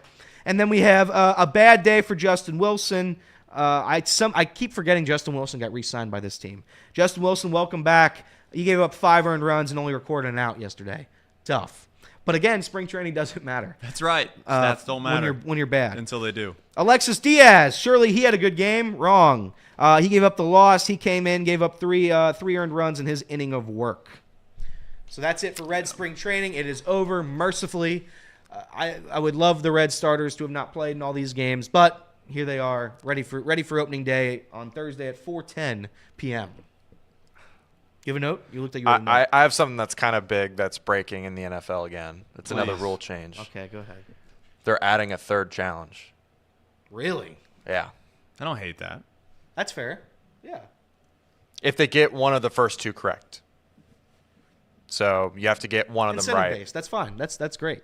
So what was it before? They had to get them both right to get a 3rd challenge? Is that right? No, you only get 2 challenges. You get the first one right, you get the second one. Okay. So now All you get 2 of them. You can miss one. That of was them. it, huh? I watched a good amount of NFL, and I don't know why that never really registered. I'm fine with that. Completely fine with that. Of all the challenge systems, I feel like the NFL is the best. It seems like the automatic touchdown review, no matter what, all the things they've done, I'm a fan of it. If I'm allowed to be honest about the Reds, like I listen. Sounds like you're gonna be like me here. I'm over it, if we're being honest. Over what? I'm over all of the spring training debates. I'm over all of the whether this guy should have made it over this guy. I get Mike Ford. I'm sure we'll get into that in a minute. I understand why people are upset about that. I get that the Jose Barrera made the Rangers, and some people want to get upset about that because he's on the opening day roster for the World Champions, but he can't make it when we have 3 guys hurt in the infield. I understand all of it, but I also I guess I watched Full Swing last night. And I feel like I'm Rory McIlroy with the live stuff on episode 2. Yep. I'm just kind of like, at this point, just tell me when the games start and when they matter, and I'm ready to watch. I'm ready to watch, but I'm done debating whether or not a guy's hitting 500 in spring training, if he's the next coming of Alex Rodriguez, and by that I don't mean the PEDs, I just mean the play. Although PEDs are a part of spring training for the Reds, unfortunately. And is Alexis Diaz, Steve just asked in the chat, is Alexis Diaz, I don't know. I had said last season, I said, I think it was like right before we had gone into the new year, we did a Reds show, and everyone asked, who's the one player that you're worried about regressing the most? My answer was Alexis Diaz, so I can't backtrack on that now and say I'm not worried at all about him. But I feel like you can get so deep into the weeds on this that sometimes you just take a nice fresh breath of air and you relax and you say, you know what? I'm just going to watch opening day as if I don't know anything that happened this spring. Now, that's being naive. I get it. But that's what I think the vast majority of the fan base does. I think the vast majority of the fan base that if you took a poll, and you can call them bandwagon fans if you want, but if you took a poll of people that said that they were going to watch the Reds playoff game, what percentage of them actually know all of the decisions that are being made right now that guys like us debate about? Not a ton. Not a lot. I don't think there's a lot. And there's sometimes I wonder to myself, not that that's the completely right way to be about it, But I think that there is ignorance as bliss is somewhat of a true statement in this situation with the Reds, because we don't know what the spring training numbers ultimately mean. We sit here and we debated on what it actually is. But why would a guy like Mike Ford get cut from this team when he had the spring he had? Is the only genuine question I would have to the front office. And I'm sure there's a delightful, very eloquently stated answer as to why he didn't make the team. But if you invite a guy to spring training, to Major League camp, and he does what Mike Ford did, how does he not make the team?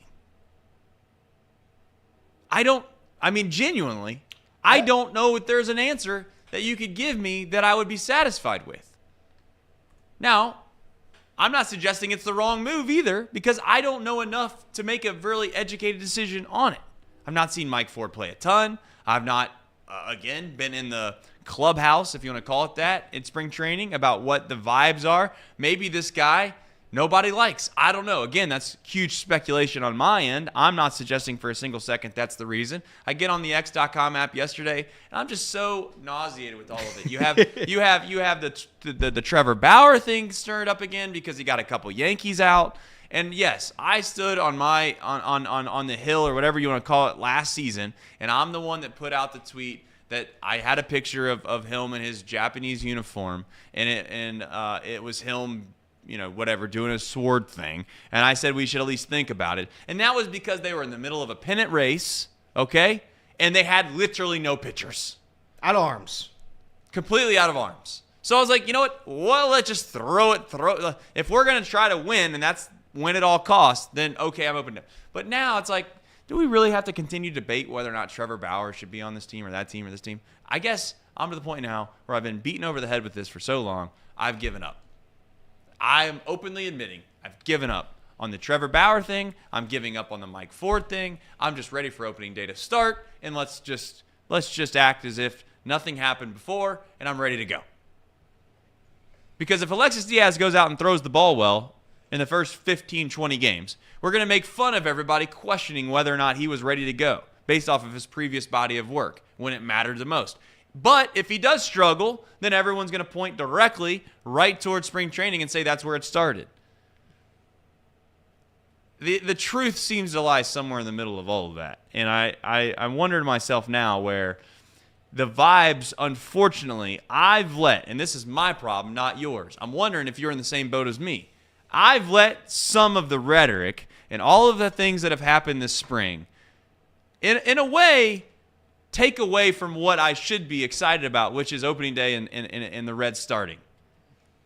And I get it, Noel Vey not being there, and Matt McClain not being there, and TJ Friedel not being there is probably a big reason as to why I feel the way I do.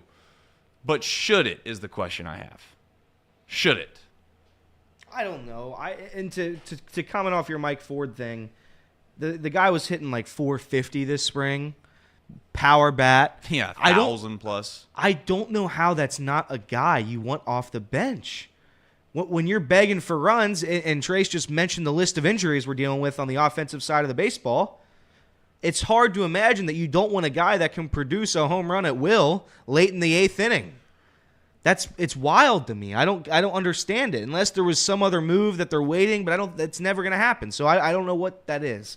I don't get it. I will say this. I get your sentiment that I'm done with the spring. I'm done with the spring training, overreactions, underreactions, all the reactions. Spring training is exactly what Reed Mouse said it was. It is a place where your narrative can be proven right or you can dismiss it altogether. It just doesn't matter. I still firmly believe for a lot of these guys, they go out there, they're putting in workouts, they're getting their bodies ready, but in terms of gamesmanship, there's not a ton of it. There's just not. It's spring training baseball. You're there. It's essentially practice. They're all exhibition games. They don't really matter. So if some guys don't have that juice, you look around some of the best pitchers in Major League Baseball, they've got terrible ERAs this spring because they know and the world knows that it doesn't really matter. Saying that, there are a couple of guys heading into the season I'm a little concerned about. I do think Hunter Green, this is a major year for him. Major year for him. If Hunter Green, A, is missing 2 months of the season again, or B, still has an ERA up in the 4.5 range, I don't know what we have with Hunter Green. I don't know. And right now we're heading into this season where I thought I was going to be really excited, really excited. And now I don't know as much. I'm not going to go into the Reds are dead thing again because they're most definitely not. It's 162 games. We're going to get TJ Friedl back eventually. We know nothing about Matt McClain, not a single thing. We don't know what the first opinion was. He's going to see his second opinion today with a doctor in L.A., one of the best doctors in the world, I imagine. And we're going to find out what happens there. So maybe we get Matt McClain back earlier than we expect. TJ Friedl's supposed to come back earlier than expected. Yep, 6 weeks I think is what I saw, around 6 to 8 weeks. Closer to 6 weeks instead of 8, they were suggesting. They got good news, whatever that means. This is also the guy that David Bell, we're relying on David Bell. I just want to make that as an That sounds like slander, but to David Bell. That That sounded like a little bit of slander to I'm a not guy, slandering to David. a guy that has to say something to the media. He's always And that's my point, is that he has to say something. So oftentimes you might not get the actual truth. And that's fair. That's fair. But that's the guy's job. If he doesn't say something, people are still upset. If he does say something, people are upset. I saw on Twitter last week, why is David Bell opening his mouth if he doesn't know anything? Because that's his job. He quite literally has to do so. Now, granted, it did seem like David Bell said in a quote that the injury was nothing to worry about or something along those lines. It wasn't as serious as one originally thought. Whatever. It's clearly a very serious injury, and we'll play it day by day. Until I hear news from Charlie Goldsmith that injury is season-ending, it's a torn labrum or whatever it will be, I'm not going to freak out about Matt McClain. I'm ready for opening day. I'm just excited to watch baseball, like you said. I don't want to say I'm completely down or out on the Reds, but heading into the season, my expectations are shifting. I no longer think the team is going to win the division. I no longer think the team's going to make the postseason. But I think they're going to be competitive the whole way through. And that's what I'm asking for. I'm asking for what I would have asked for last year heading into the year without really a shadow of expectation that it was even possible. I expect this team to be competitive. They went out, despite all the haters, they went out and spent a ton of money this free agency. I don't know what they ranked in spending this offseason, but it was in top half of the league. You're going to be okay. I don't know if you're wearing off on me, if the long spring wore off on me, but I think it's mostly the fact that McClain and obviously Noelvi took it all out. Noelvi took it all out. The two most guys I was excited to watch as rookies are both not probably going to be there. And again, I know that maybe we're always supposed to be the ones that rally the troops here, and I guess maybe I'm asking, am I being too overly pessimistic? But it just doesn't – the vibes, I guess, is the term to use here. The vibes don't feel right now. TJ Friedl, you could make the case that of all the guys that could have gotten injured in spring training, he's one of the very few guys that you could afford to actually lose based off of what he brings to the team and who he is and where he plays. And I just hope that Ellie performs, because that's the concern that I have now, is that I think that Ellie is such a raw player at this moment in his career that you could convince me that the kid will go out and hit 100 his first month and a half. You could also convince me he's going to hit 400 and be the best player in baseball. That's the margin of difference that we're talking about with Ellie De La Cruz right now. And I'm just, I guess, for lack of a better term, semi-concerned would be where I'm at heading into opening day. I think that's fair. Semi-concerned. I don't know what we're going to get. I don't think, and that's where this fan base is like, oh, you're being negative. You can't look at this roster and look at the injuries and the steroid user, and you can't say, all right, I have a little bit of doubt now. You're allowed to have some doubt as it's not all sunshine and rainbows. Yeah. It's not. It hasn't been for quite some time. And I know I'm pointed as the negative fan, and you can go ahead and do so, but when you have 4 or 5 winning seasons in 26 years, it's a joke. When you don't advance in the postseason ever, it's a joke. So, yeah, I'm a little worried. I'm a little nervous. But Nick Krall has done everything the right way since he's gotten that job. Maybe. That's okay. Maybe. What? When you say that Nick Krall's done everything the right way, that's where, like, okay, let's pump the brakes a little bit. I am all about giving Nick Krall his flowers, and he's deserved them mostly. But, like, let's pump the brakes a little bit here. Let's wait to see how Jameer Candelario performs before we sit here and act like that's the world's best. We also signed Mike Minor. Like the Mike Minor was the only knock on him because that was the world's worst But my point is that we move. can't act like this guy's been perfect if he's not. No, but he's done a great job. I'm not downplaying it. Like we've been on the pod. I'm not trying to again sound like I'm being overly critical here, but Craig points out in the chat, and he is right. This opening day roster is better than the one last year. 100%. But here is the concern I have. This is where I get a little depressed. The reason why this team overperformed last year, over a month and a half, they overperformed. Can we expect them to replicate what they did last summer again? Can we expect them to go on a 12-game winning streak again? Can we expect Matt McClain to play unworldly again? Ellie De La Cruz was the best player in baseball for a week and a half, or whatever it may be, and maybe he'll be the same again. I don't know. But we can't act as if just because there's a better roster on opening day, that makes it automatically assumed that they're going to have a better year. Now, I'm not suggesting that's what everybody's thinking, but again, you go into opening day, and guess what? There is a big chunk missing as to what made this team good last year. Like it or not, Matt McClain's a big deal. Like it or not, Noelve Marte, I think, is a big deal. And the biggest knock is TJ Friedel. And now you start to question whether or not these guys are injury prone. Like, that's where I'm at now. And I know that I'm spiraling into the deep end maybe, and I just need opening day to come around and I can just reset and relax and quit worrying about all this. But I was super excited to watch Matt McClain play. I thought Matt McClain looked like a gamer. I thought we had the traditional Cardinal. You know, all the guys like the Ecksteins of the world, the Cardinals always seem to run out. They just had great player after great player after great player. You could never get rid of these guys. It's like the Cardinals, they just roll the balls out there and they just find nothing but pros.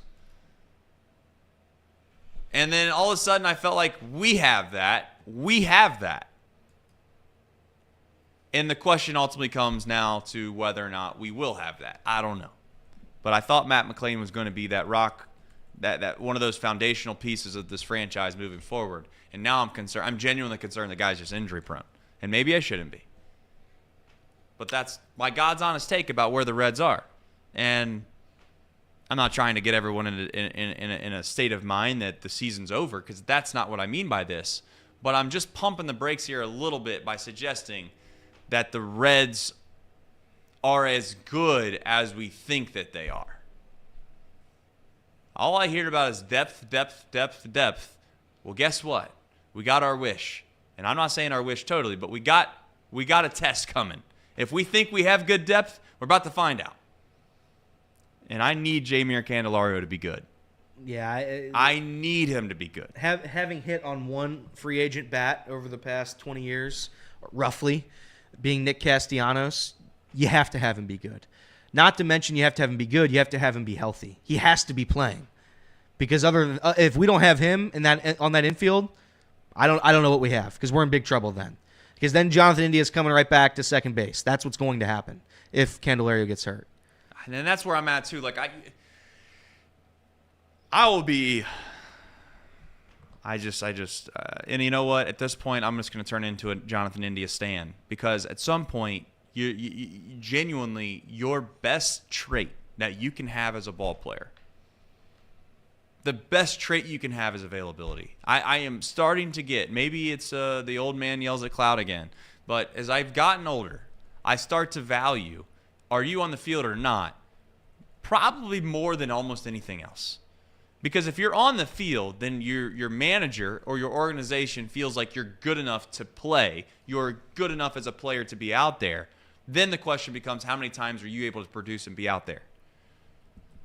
And Jonathan India hopefully will be a foundational piece for this team. And let's face it, I was in that camp as well, that if you got the right asking price for him, you can trade him for some prospects. By God, now that's a bad look. And the same could be said about others, of whether or not they should move forward in regards to the prospect game or win now. Let me ask you this. I feel like we're still on the front end of, I don't want to call it this window, but I feel that we're still on the front end of this window, and I don't want to say we're going to be let down, but that's what my brain's telling me to think. This has turned into a very gloomy show. So what I'm going to do, we're going to pick up the pace. Well, me and you have turned into you have either rubbed off on me. Yeah, I've broken your Or brain. if we're being completely honest, right? Yeah. If we're being completely honest, you can't if you do this every day like we do, and you talk about the Reds every single day, and again, maybe this is the biggest testament one could ever give to Nick Kirby. But if you're around Nick Kirby a lot, you can find yourself believing and feeling great about the optimistic outlook more times than not. But then if you sit back and you just look at it from a whole, and you look at all the pieces that have went down for the Reds, it's tough not to be depressed. That's all I'm going to say. I'm going to ask you this. Yeah. 3 things that you're looking forward to this season with the players we have available to us. I'm going to give you mine, so I'll let you think on yours for a second. I got an answer. You got your... I do, but I'll let you go. Okay. Yeah. Number 1, I'm excited for Hunter Green. Hunter Green, I have to believe he's going to have a good year. This is a guy that we paid to be our ace. We extended to be our ace. He's going to be our ace. He's going to show everybody this year. The new pitches are going to come into fold. He's not going to give up 400 home runs. He's going to be fine. All I'm asking from Hunter Green, I want a 3.70 ERA. 3.8, 3.87 ERA. That's what I want from Hunter Green. He's going to strike out 1 million people. And most importantly, I want him to stay healthy. If he goes 5 innings, fine. I want good pitching for those 5 innings, and we'll worry about the bullpen and Ian Jabot later. That's my number 1. My number 2, again, I'm going to go, Trace isn't going to like this, Jonathan India. Jonathan India has not been great over the past couple of years. That's not a fact. Or that is a fact. He just hasn't been very good. He's been okay. He's been serviceable. I love him. The fan base hates him for no reason. I think this is going to be a big year for Jonathan India to play all over the field. He's going to be at second base at some point. He's going to be in left field. He's going to be in right field. He's going to be all over the place. This is a big year for him. Don't hit into as many ground ball double plays, please. And don't commit as many errors, and you're going to have a good year. If he hits 270, 340, that's fine. I'm happy with Jonathan India. That's my number 2. And number 3, and this is almost a hole, really. Last year, one of the biggest reasons the Reds were in the position to make the postseason was because of the bullpen. I need the bullpen to be that good again. They were our rock last year. When our starting pitching was getting hammered night in and night out, shout out Luke Dreamweaver. Dreamweaver. When you have Luke Dreamweaver going 2 2/3 innings, giving up 400 runs, still in line for the win, I need the bullpen to be good. I need Ian Jabot to come out. I need Alexis Diaz to be that closer that he was last year for the first half of the season. I need it. I need Sam Mole. I need Justin Wilson to be good. I need every single one of these relievers to at least give me consistency. That's all I'm asking for. That's my number 3 and I'm looking forward to because I do think they have the ability to be that. I really do. So those are my 3 things I'm looking forward to. Tyler Stevenson's number 1 for me. I like to figure out whether or not he's a big league catcher. I think this is the end of the road in regards to whether that's the case. We shall find out together. I hope I'm wrong.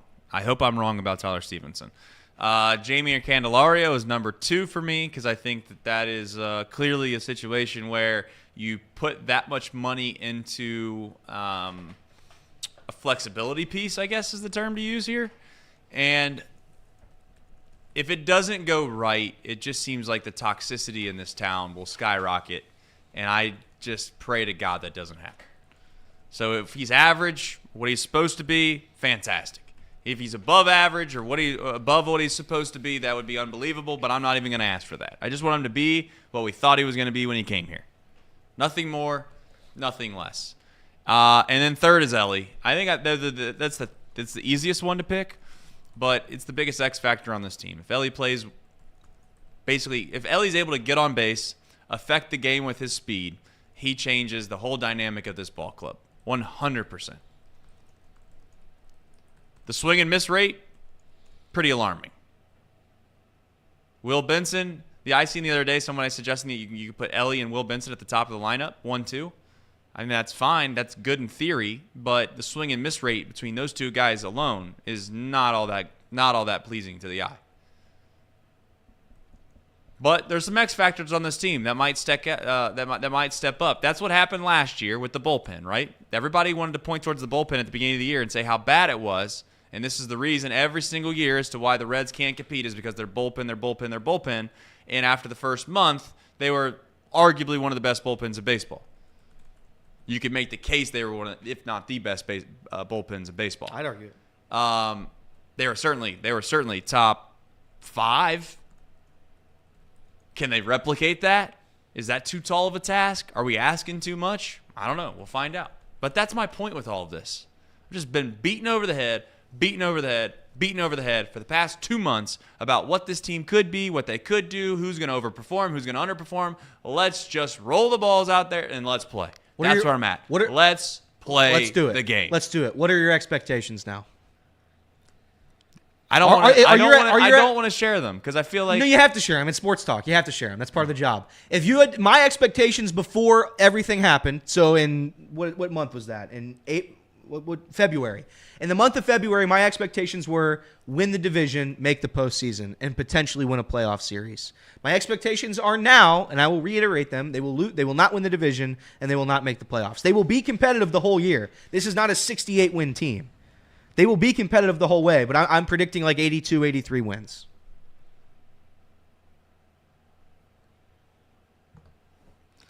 I don't think they get there. You don't think they get what? I don't think they'll get to 83. Oh, no. Oh, no. Oh, no, then you are off the wagon. I think that those kids, put it this way, I think Matt McClain's a very, very, very, very big reason as to why this team was who they were last year. Very big reason. I would argue that he was maybe the most impactful player. And I'm sure that some will debate that. I get that. And I'm not here to suggest that's 100% fact. But TJ Friedel is going to be gone for what? Well, basically a month and a half at best. Is he the same player when he comes back? I don't know. Find out. And I guess that's where I'm at this point is I don't want to debate whether or not they'll be the same guy, whether they're not. And I seen Derby Stardom said if Trace was a fan of the Braves or the Reds had the Braves roster, I'd be worried about down years. No, I wouldn't. No, I wouldn't. No, because when you look at that roster, you quickly realize that's just another league that you're talking about. It's a whole nother level. I could see the Reds finishing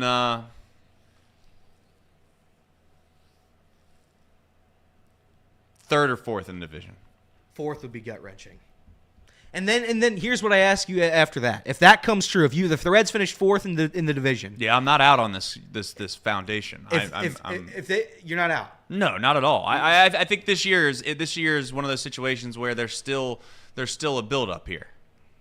I'm not trying to move the goalpost either. Like some people are gonna be like, oh, there we go again. There's the Reds guys. They're just saying that this year doesn't matter anymore and it's all about next year. I'm not suggesting that. What I am saying is that I'm trying to be realistic off what I see and believe.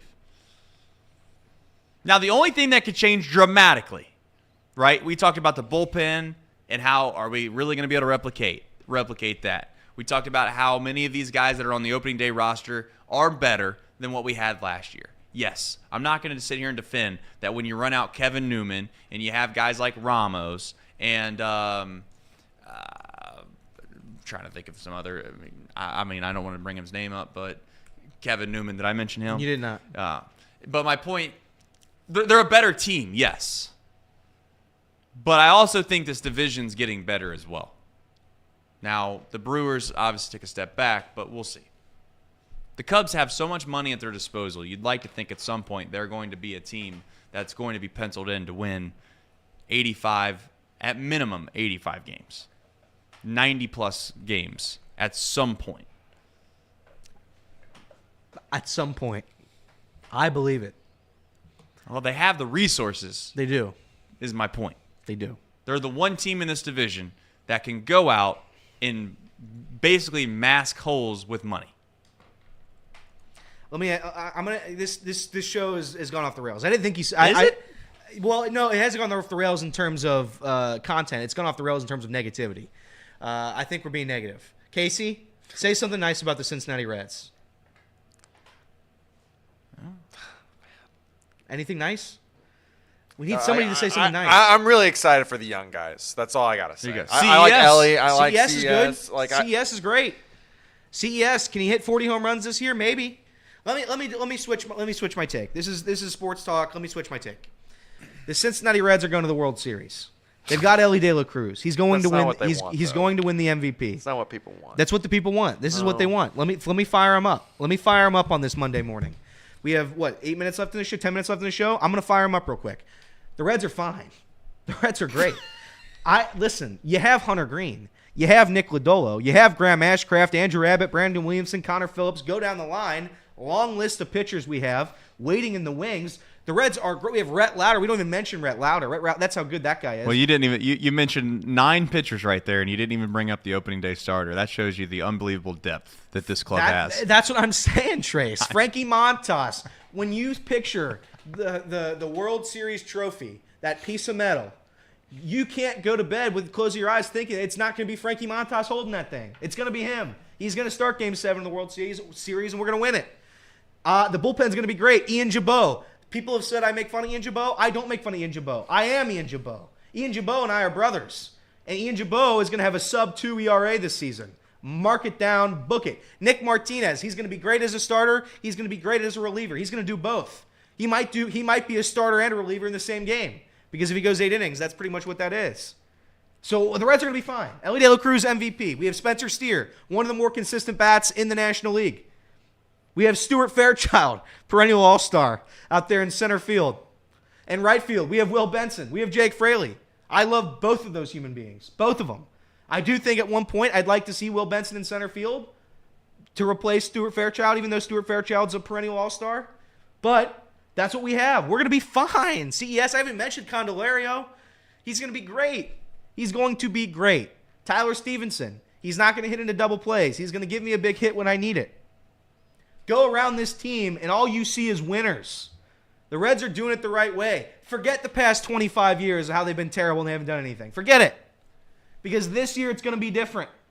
It's going to be different. When Noelvi Marte comes back from his little vacation, his little steroid usage, he's going to be great. TJ Friedel's going to come back in 6 weeks. All-star. Who's left? Who haven't I mentioned? Matt McClain. There's a chance he's not even injured. We're getting a second opinion. That second opinion might be, hey, opening day, you're ready. That might be what that is.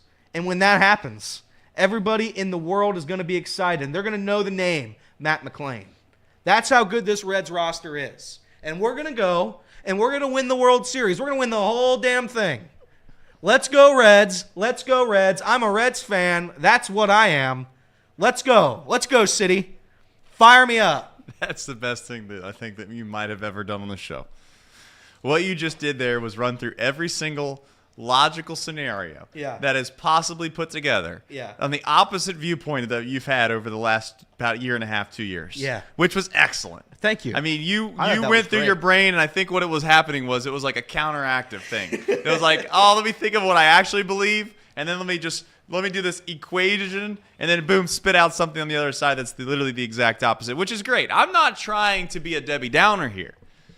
I'm just being honest. Am I supposed to sit up here and tell you that I feel great about opening day? I feel great about how the team looks and where they're at and all the XYZ? I don't know.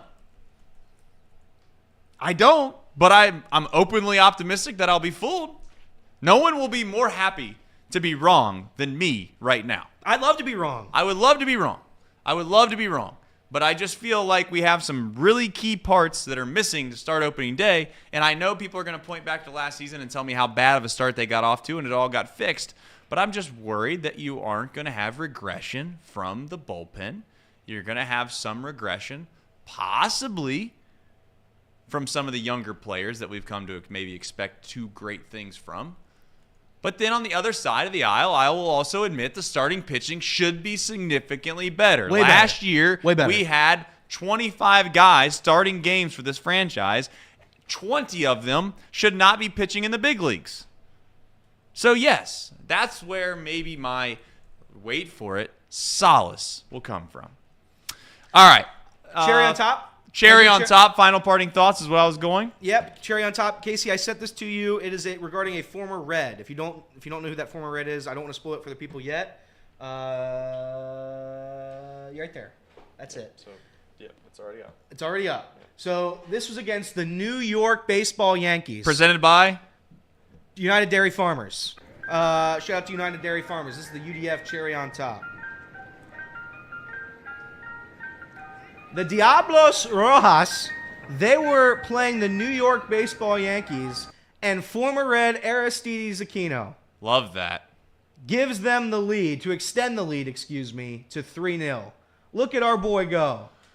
And then again, that is the Diablos Rojos. The Reds. The Reds. That's the what that is. Diablos, That's the I Diablos. don't speak Spanish, That's but I the think Ro- that's that's the Reds. That's the Reds. He was with the Reds. He just delivered a big-time hit. Now, I bet he's hitting 170 there, too. But that's our guy.